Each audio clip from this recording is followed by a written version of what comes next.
এভাবেই আহাজারি করছেন বুধবার বিকেলে দৌলতদিয়া ফেরিঘাটে বাস উল্টে নিহত কুষ্টিয়ার খোকসার শমসপুর ইউনিয়নের ধূসন্ডি গ্রামের নিহত শিশু ইসরাফিলের স্বজনরা। ঘটনা ২৪ ঘন্টা পার হলেও তাদের কান্না যেন থামছেই না। সে ওই গ্রামের দেলওয়ার হোসেনের ছেলে। আমি স্বপ্ন দেখতেছি যে আমার একটা গাড়িতে উঠতে যাচ্ছে, শোনা গাড়ি উল্টে চাকা উল্টে যাচ্ছে। আমি আর কাছে কি মনে, তুই গাড়িতে যাস নে, আজকে আমি দুর্ঘটনার স্বপ্ন দেখলাম, তুমি যাইও না। মুনি কানতেছে, মুনি কছে আমি যাবো না, আমি দাদি থাকবো, আমি দাদি থাকবো।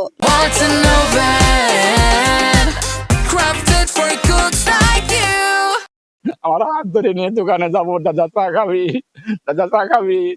আমি চা খাওয়াতে নিয়ে যাই, বিস্কুট টিস্কুট খাই, আবার তখনই চলে আসে। আমার আবার কলিজার টুকরো চলে গেছে স্যার।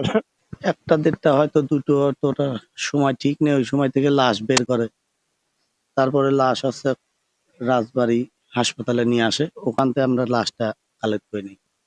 জানা গেছে শিশু ইসরাফিল তার বাবা মায়ের সঙ্গে সৌহার্দ্য পরিবহনে ঢাকায় যাচ্ছিল। পথে বাস উল্টে সবাই নদীতে পড়ে যায়। এ সময় তার বাবা ও মা কোনোমতে প্রাণে বেঁচে ফিরলেও না ফেরাতে সে পাড়ি দিয়েছে শিশু ইসরাফিল। তার বাবা দেলওয়ার ও স্বজনদের ভাষ্য, ফেরিঘাট এলাকায় শক্ত ব্যারিকেড থাকলে এমন মর্মান্তিক দুর্ঘটনা ঘটত না।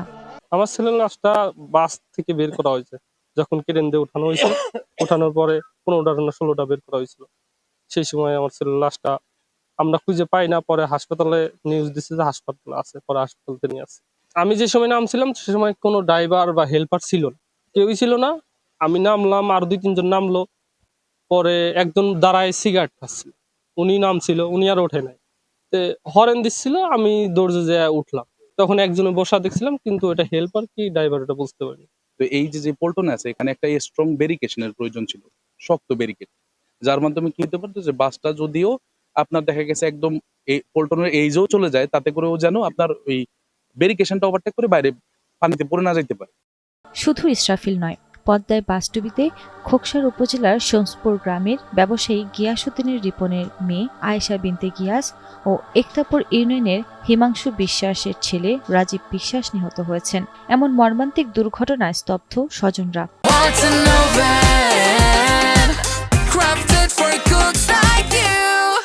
গাড়ি খুব দ্রুত নেমে যায় এবং সম্ভবত গাড়ি ব্রেক ফেল করছে, কিংবা চালক ছাড়াও হেল্পার গাড়ি চালাতে পারে, এর দুটার যে কোনো একটা হবে। হয়তো এরা গাড়িটা নিয়ন্ত্রণ করতে পারেনি। আমাদের 5 ভাইয়ের 2টা মেয়ে, এক বড় ভাইয়ের 1 মেয়ে আর এ মেয়ে, এখন একটা হয়ে গেল। ঢাকা যাচ্ছে, এই জন্য যে ফেরিঘাটের থেকে আপনি বাস উল্টে যায়, আমরা এই সন্ধ্যের দিক জানিয়েছিলাম আর কি।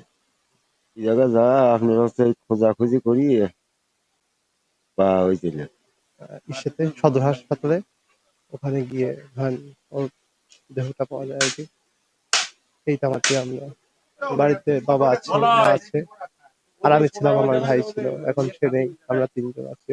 বুধবার রাতে একে একে 3টি মরদেহ গ্রামে আসলে শোকের ছায়া নেমে আসে সকল শ্রেণী পেশার মানুষের মাঝে। বৃহস্পতিবার সকালে আয়েশা ও শিশু ইসরাফিলের মরদেহ জানাজা শেষে গ্রামের কবরস্থানে দাফন করা হয়। অপরদিকে বিকেলে রাজীব বিশ্বাসের মরদেহটি শৈলডাঙ্গি মহাশ্মশানে দাহ করা হয়।